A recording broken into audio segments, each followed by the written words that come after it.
80 günde dünya turu. Phileas Fogg İngiltere'de yaşıyor.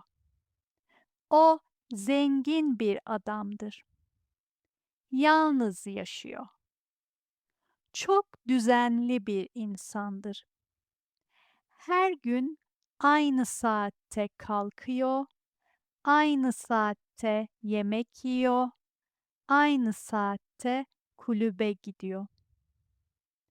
Bir gün Fransa'dan Bay Fogg'un yeni çalışanı geliyor. Adı Passepartout. Passepartout konuşkan bir insandır ve çok hareketli bir adamdır. Bay Fogg ise çok sakindir. Bir gün Bay Fogg kulüpte gazete okuyor. Gazetede yeni trenler ve gemiler var. Bir adam günümüzde dünyayı 80 günde gezmek mümkün diyor. Diğer insanlar inanmıyor. Bay Fogg, ben bunu yapacağım diyor. Herkes şaşırıyor. Hayır, bu mümkün değil diyorlar. Bay Fogg, göreceksiniz, yapacağım. Yoksa bütün param sizin olacak diyor ve arkadaşlarıyla iddiaya giriyor. Hemen eve gidiyor. Passepartout'a 20 dakika içinde evden çıkıyoruz diyor. Passepartout şaşırıyor. 20 dakika mı?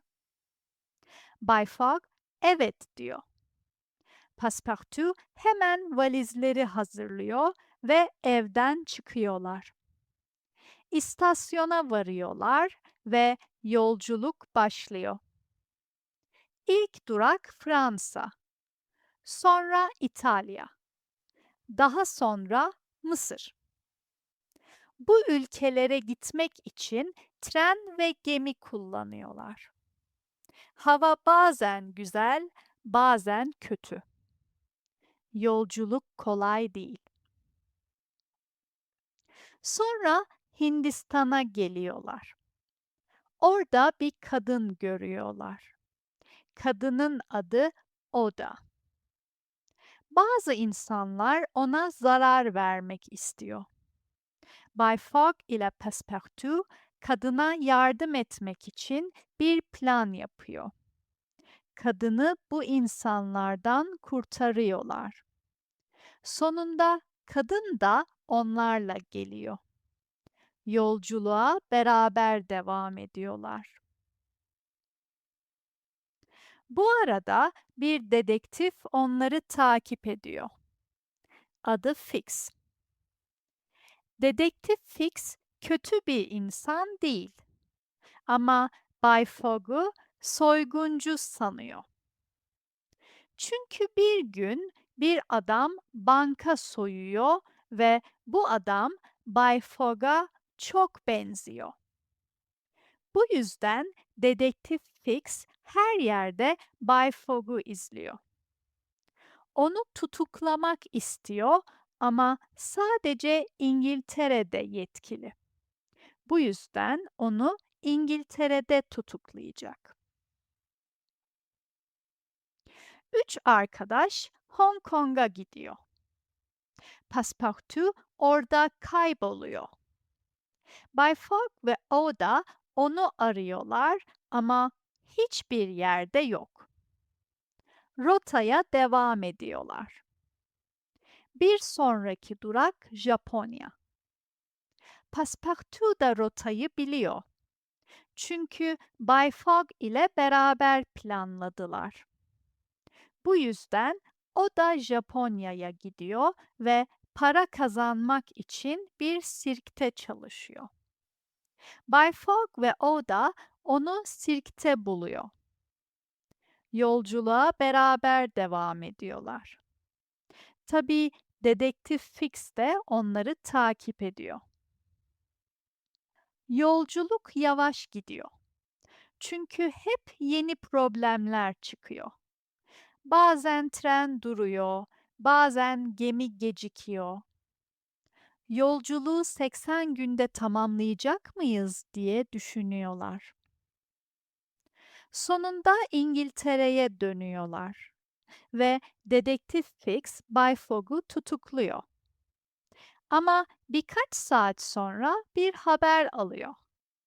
Gerçek soyguncu yakalanmış. Dedektif Fix Bay Fogg'u bırakıyor. Ama Bay Fogg çok zaman kaybediyor. 81. güne girdik. İddiayı ve bütün paramı kaybettim diye düşünüyor. O da onu mutlu etmek için benim gibi fakir ve yalnız bir kadınla evlenmek istiyor musunuz diye soruyor. Bay Fogg seni seviyorum diye cevap veriyor. Ertesi gün evlenmek istiyorlar. Bunun için Passepartout'u papaza gönderiyorlar. Ama papaz ona bu mümkün değil, yarın pazar diyor. O anda Passepartout bir şeyi anlıyor. Aslında hala 80. gündeler. Çünkü hep doğuya gittiler ve bu ülkelerde saatlerini ileri aldılar. Bu yüzden kendilerini 81. günde sandılar. Ama İngiltere'de hala 80. gündü. Passepartout eve dönüyor ve bunu Bay Fogg'a söylüyor. Ama Bay Fogg'un iddiayı kazanmak için sadece 15 dakikası var. Bay Fogg hemen kulübe gidiyor ve iddiayı kazanıyor. Parasının bir kısmını Passepartout'a veriyor ve Oda ile mutlu bir hayat yaşıyor.